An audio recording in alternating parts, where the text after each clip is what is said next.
l'homme qui gouverne le Congo depuis plus de 40 ans. Dans les méandres de la politique africaine contemporaine, peu de figures incarnent la continuité et la résilience comme Denis Sassou Nguesso. Son nom résonne depuis plus de 4 décennies dans les couloirs du pouvoir à Brazzaville, faisant de lui l'un des dirigeants les plus expérimentés du continent africain. Mais qui est vraiment cet homme qui a su traverser les époques, survivre aux crises et maintenir son emprise sur le Congo ? L'histoire commence en 1943, dans le petit village d'Edou, situé dans le district d'Oyo, au cœur du Congo. Denis Sassou Nguesso voit le jour dans une famille modeste, dans une Afrique encore sous domination coloniale française. L'enfant grandit dans un environnement rural traditionnel où les valeurs ancestrales côtoient les premières influences de la modernité coloniale. Rien, absolument rien ne laisse présager qu'il deviendra un jour l'une des personnalités politiques les plus influentes de son époque. Le jeune Denis fait ses premiers pas dans l'éducation, embrassant le noble métier d'instituteur.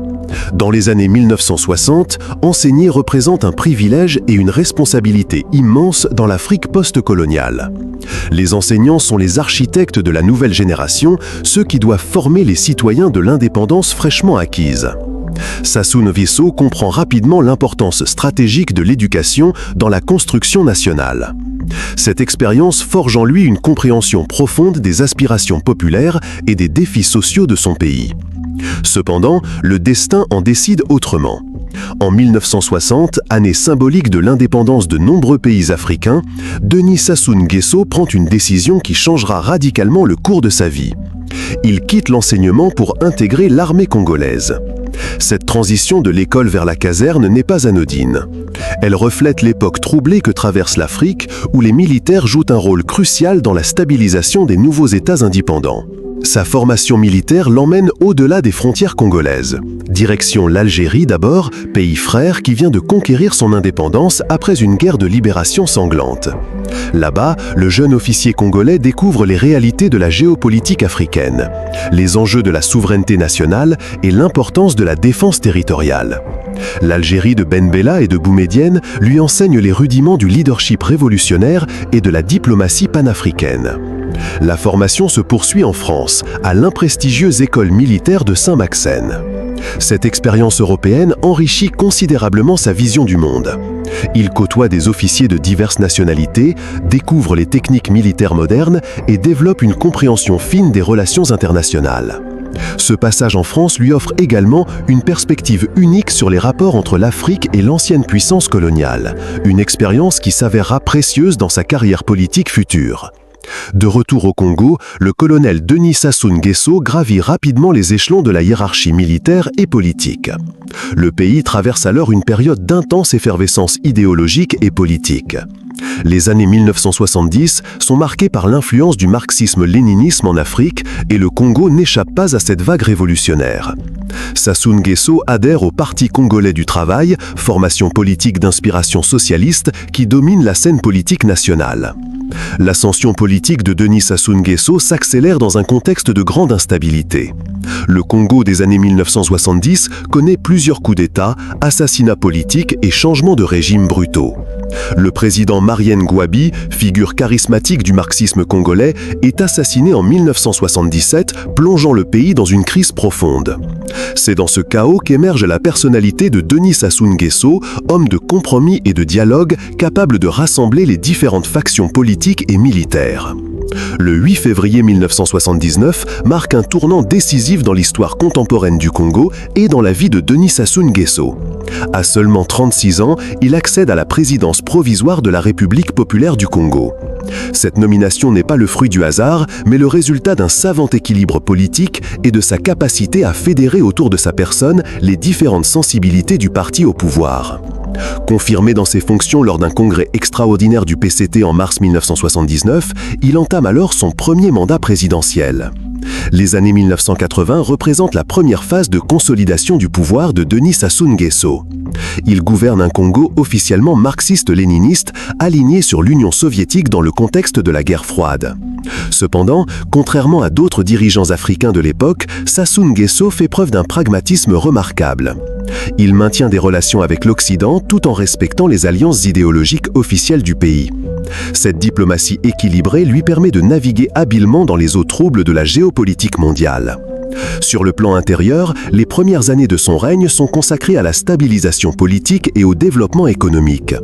Le Congo dispose d'importantes ressources pétrolières qui sont l'épine dorsale de l'économie nationale. Sassou Nguesso comprend rapidement l'importance stratégique de cette manne pétrolière et s'efforce de diversifier les partenariats économiques du pays. Il noue des relations privilégiées avec les grandes compagnies pétrolières internationales tout en préservant les intérêts nationaux.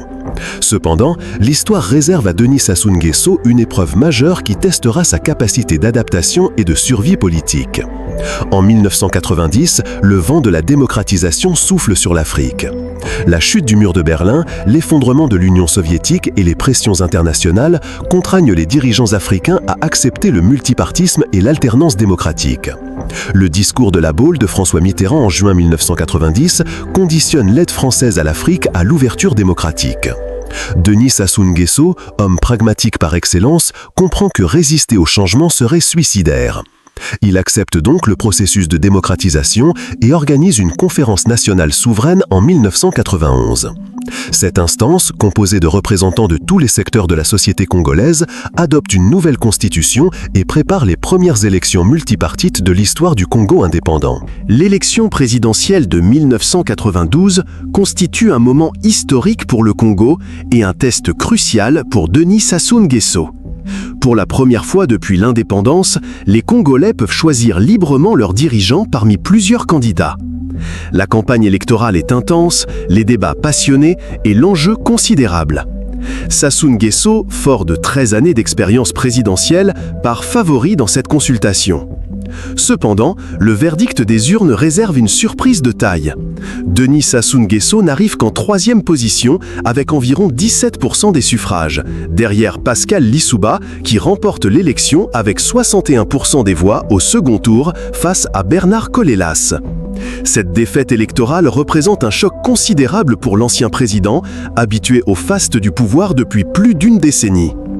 L'acceptation de cette défaite électorale témoigne de la maturité politique de Denis Sassou Nguesso. Contrairement à d'autres dirigeants africains qui refusent l'alternance démocratique, il respecte le verdict populaire et cède le pouvoir à Pascal Lissouba. Cette attitude lui vaut la reconnaissance de la communauté internationale et préserve son image d'homme d'État responsable. L'exil parisien de Denis Sassou Nguesso, de 1993 à 1997, représente une parenthèse instructive dans sa trajectoire politique. Installé dans la capitale française, il profite de cette période pour réfléchir sur son parcours, analyser les causes de sa défaite électorale et préparer son retour politique. Paris devient son laboratoire stratégique où il tisse des réseaux, entretient ses relations internationales et observe de loin l'évolution de la situation congolaise. Le Congo de Pascal Lissouba connaît rapidement des difficultés majeures. Les tensions ethniques et politiques s'exacerbent, l'économie se dégrade et la gouvernance démocratique peine à s'enraciner. Les rivalités entre les différentes formations politiques dégénèrent progressivement en affrontements armés. Cette instabilité croissante offre à Denis Sassou Nguesso l'opportunité d'un retour politique spectaculaire. En 1997, après 4 années d'exil parisien, Denis Sassou Nguesso fait son grand retour sur la scène politique congolaise. Ce retour s'effectue dans un contexte de guerre civile sanglante qui oppose les milices fidèles à Pascal Lissouba, celles de Bernard Colelas et les partisans de l'ancien président. Les combats font rage dans les rues de Brazzaville et de Pointe-Noire, plongeant le pays dans le chaos et la désolation. Le 25 octobre 1997, après 4 mois de combats intenses et meurtriers, Denis Sassou Nguesso reprend le pouvoir à Brazzaville. Cette reconquête du pouvoir par la force des armes marque un tournant dans sa carrière politique. L'homme qui avait accepté la défaite électorale en 1992 revient cette fois en conquérant, soutenu par des forces armées loyales et des alliés régionaux influents. La période post-1997 ouvre une nouvelle ère dans la présidence de Denis Sassou Nguesso.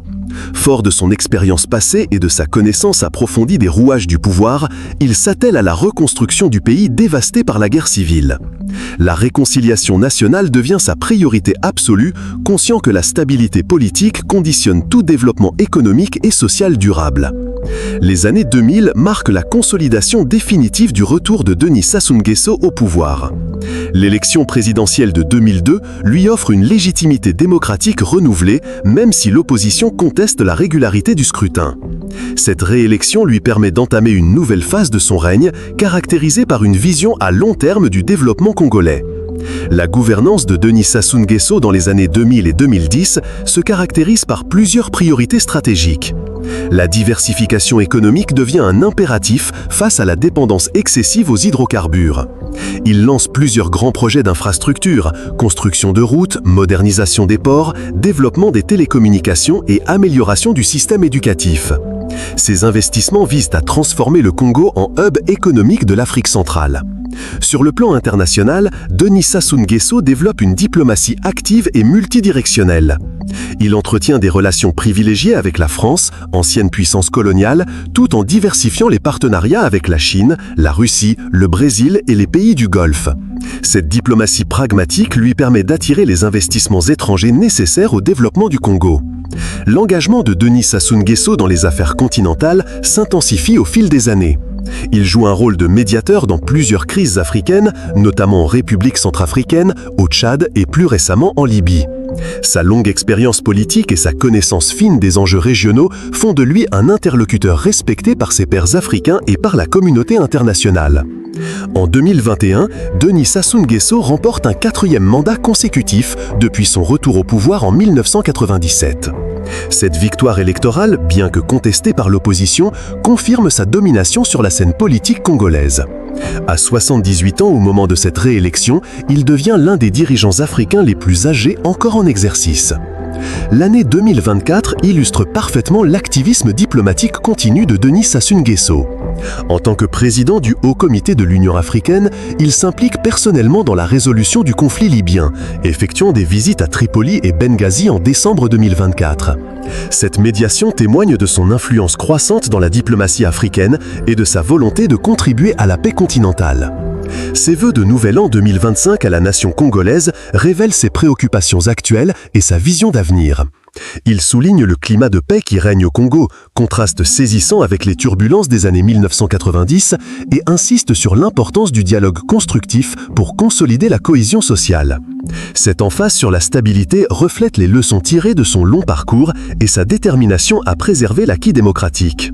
L'interrogation sur son avenir politique demeure ouverte. Interrogé sur la présidentielle de 2026, Denis Sassou Nguesso reste évasif, déclarant qu'il rendra compte aux Congolais le moment venu. Cette posture laisse planer le suspect sur ses intentions, alimentant les spéculations sur une possible candidature pour un 5e mandat consécutif. Le bilan de plus de 4 décennies de présence au sommet de l'État congolais suscite des appréciations contrastées. Ses partisans soulignent la stabilité politique qu'il a apportée au Congo, les infrastructures développées sous son règne et son rôle de sage dans la diplomatie africaine. Ses détracteurs pointent les questions de gouvernance, les défis persistants de développement et les interrogations sur l'alternance démocratique.